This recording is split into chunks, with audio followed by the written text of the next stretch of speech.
Thank you for joining me for Vibrant Life, episode 10. I'm Jessica Parker. I'm a holistic health coach with a master's in health psychology, and I'm a fitness instructor. So I'm going to chat with you today about a very touchy subject. We're going to talk about meat. So it's definitely been a topic of discussion, or I don't know about discussion, but people have been telling us how to be lately with meat. And I really wanted to dive into this because it's a big part of my life. So if you don't already know, my family actually owns and operates Oregon Valley Farm. And we don't personally have the meat. We don't raise the meat. We started that way, but then we grew too big and we found that it was super awesome and quite the win-win to partner with local farms in the Pacific Northwest who are actually like holding it to our standards. So it was great for them. It was great for us. And it's been a very awesome journey and with those relationships. So we sell pasture raised pork and chicken, and then grass-fed and finished beef, no antibiotics, no added hormones. So all of that is super important to me, especially as a holistic health coach. And so when we started doing this, like I was very adamant about certain things that we were going to do and not do.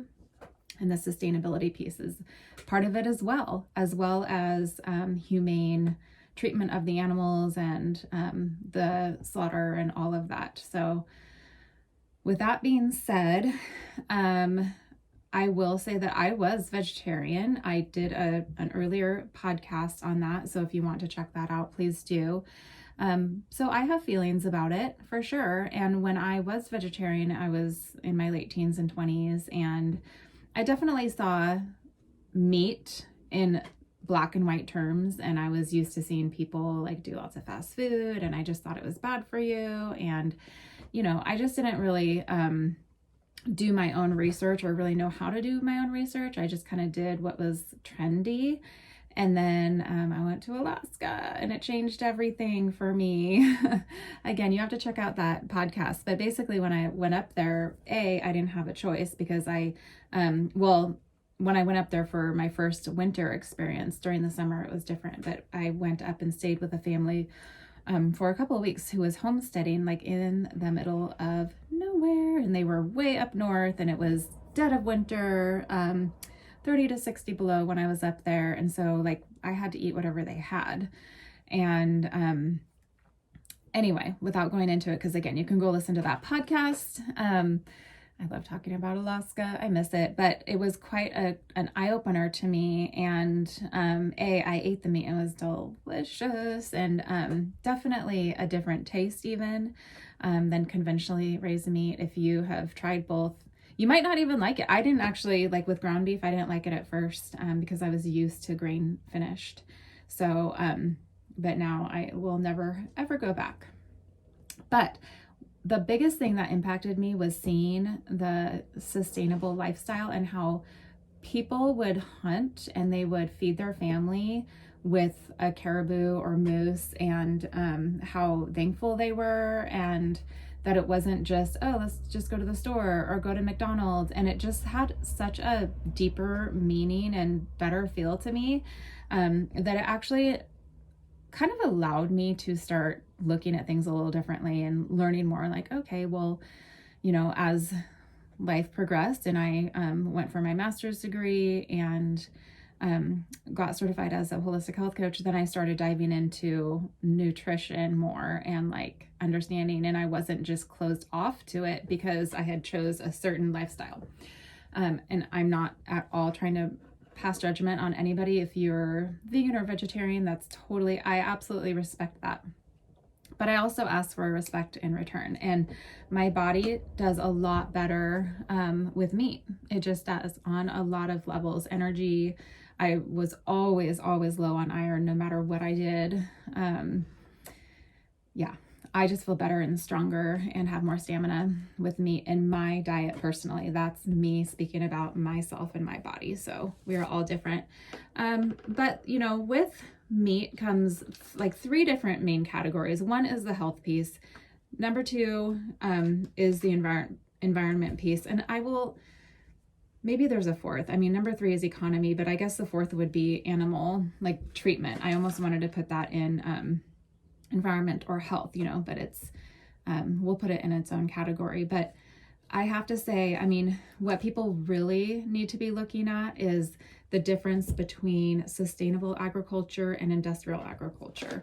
It's such a huge difference, you guys, and it's really not very wise to put it all in one category, because there are ramifications that run deep and wide that I don't think people really quite understand unless you're willing to put your emotions aside for a second and actually look at all of it.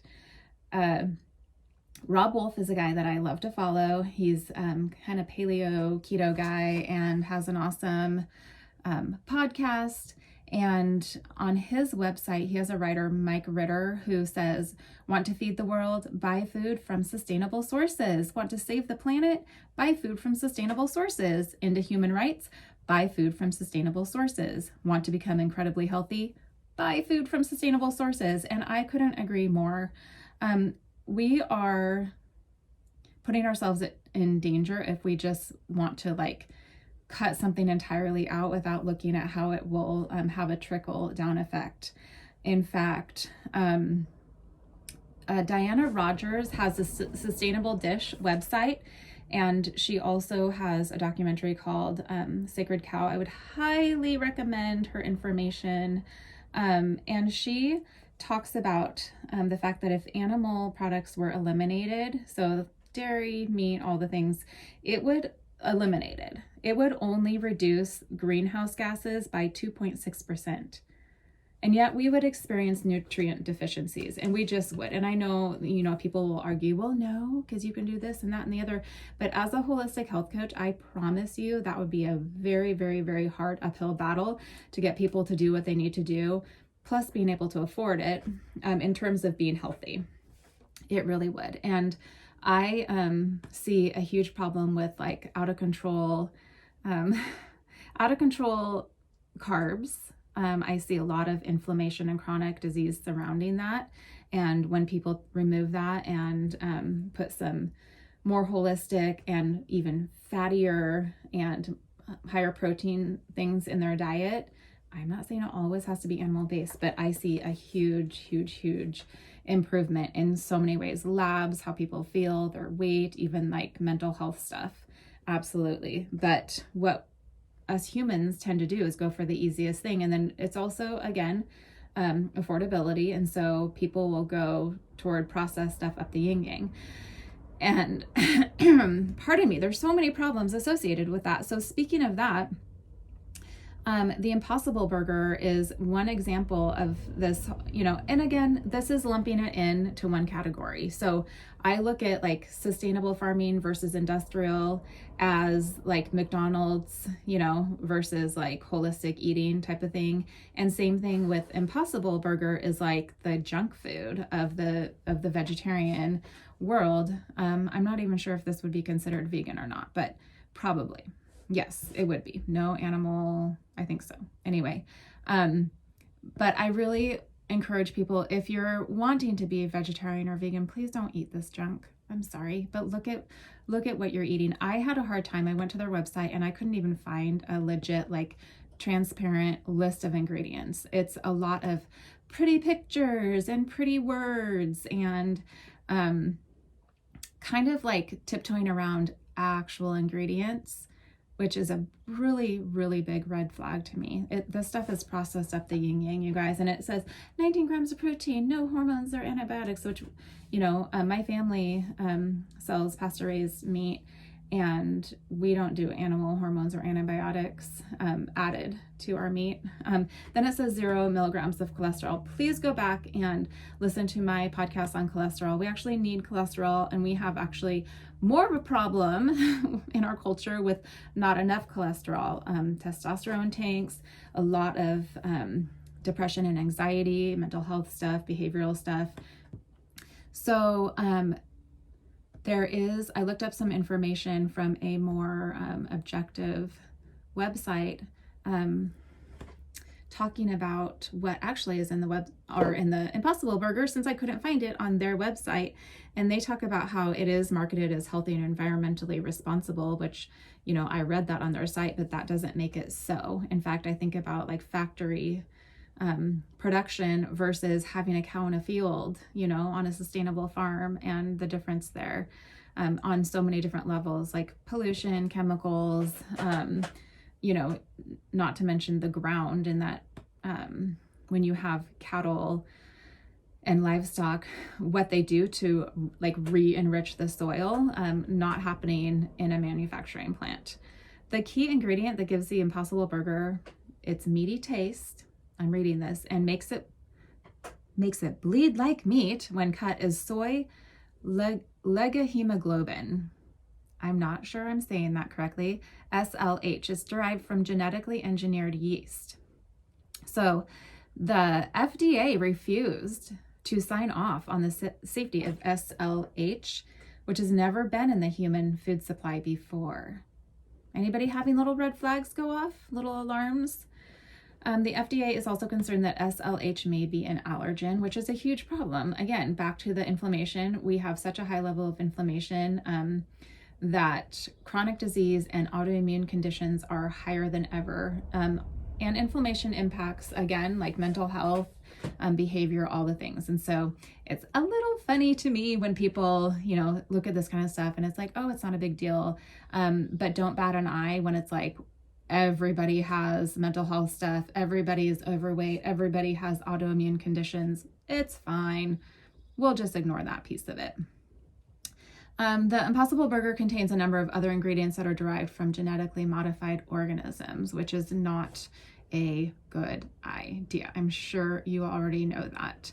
So I'm just saying, look into what you're eating. I know that that is, again, an example of the McDonald's vegetarian. I know lots of vegetarians and vegans, and I was one myself, and so it's different. There are different types. There's a wide variety, and I'm just encouraging you to pay attention to what you're actually putting in your body. And if your argument is like health and environment, then I don't think that the Impossible Burger matches that. And I would think that you would agree. We talked a little bit about the health. And again, like that's the part where it gets pretty personal. And, you know, I know how my body feels on meat versus not. And that's where I do truly feel like that needs to be a personal decision. We need to get back to that lost art called respect. It doesn't happen very much these days, and really just have respect for one another and choices. So that's one piece of it. But I have to bring up to you all, there is a bill being proposed in Oregon. Basically, they are suggesting Oregon Bill IP13. It is not a bill yet, but it's being proposed essentially. So they need to get like a certain amount of signatures by 2022, from my understanding. So this would criminalize raising food animals in the state of Oregon and reclassify animal husbandry practices as, have a seat please for this, sexual assault. The bill specifies that animals can only be eaten after, again, I hope you're sitting down, dying of natural causes. And at this point, we all know you're not going to want to eat the meat. If it's dying of natural causes, it's diseased or it's too old to be good for you. So I think it's ludicrous. I would be shocked if it passed, but there's that is happening. So the fact that it's even out there is very, very interesting. But, you know, we've also just been told by Biden that we need to be eating like one burger a month or something like that. So, again, back to the, like, let's have a conversation about how meat is being raised, how it's being processed and all the things, instead of just cutting it out altogether. Because, you know, when you just eliminate something altogether, what are you going to do to the bigger picture, to our economy, to health? And what about the biodiversity of our soil? I don't think that's really being taken into consideration. And so with plant crops, you're actually depleting soil of the nutrients, like doing the monocropping type of thing. And livestock do a wonderful job of helping to like kind of refeed the soil. And so that cannot be ignored as much as, you know, we would like to. Again, I love animals. You know, I kind of get like a little bit where people are like, whatever, I kind of get that.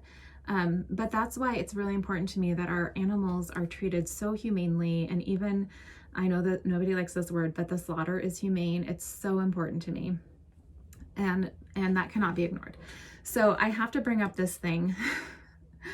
I heard it the other day somewhere, but in Norwegian researchers, they actually, and this is an old article, and so I'm curious as to what the conversation is now. It's 2007. I'll link to it. But what I heard was that that people, I'm not sure who, but had proposed killing off a bunch of moose because in Norway, the amount of CO2 per year they thought was like super dangerous. And a grown moose belches out methane gas equivalent to 2,100 kilograms of carbon dioxide a year, contributing to global warming, Norwegian researchers said. It's interesting because this article now has a little like, I don't know, warning, a little, not warning, but a little like note. This article was published more than 10 years ago. Some information in it may no longer be current. So I'm just really curious. Well, when it comes to the carbon emissions, back to what Diana Rogers said, that if animal products were eliminated, it would only reduce greenhouse gases by 2.6%, right? Well, a well-managed farm helps sequester carbon. That's very, very important and needs to be part of the discussion. And then back to the biodiversity, again, that we would be losing without them. So what happened during the virus is interesting. So the United States, our global carbon emissions during the virus, when people were like hanging out at home in 2020, plunged by roughly 2.4 billion tons, a 7% drop from 2019, the largest decline on record triggered by worldwide COVID-19 restrictions. So I'm just saying that perhaps we look at other things and not really point the finger at meat, because there are too many good things in terms of health, economy, biodiversity of our environment that would be lost and very detrimental as a trickle-down effect. Even the people who think they would not be impacted would be impacted greatly. We cannot take that out of the discussion. Now, the industrial agriculture, yes, things need to change there. And we saw some of that during the first part of the pandemic, where different plants were shut down. And I have a hard time just knowing how, like, workers, from my understanding, are kind of like in their tight like sardines and working really long hours. And so in my health coaching mind, I'm thinking these people are probably overworked, stressed, low immune systems, they're really close together, all the things, which just is like the perfect storm in terms of coronavirus. And so many had to shut down because of it, because the virus like ran through like wildfire. So let's have a discussion on different choices and how to do things better, instead of just kind of flippantly removing things altogether and then paying the consequences that could be avoided. All right, you guys. So that's it for today.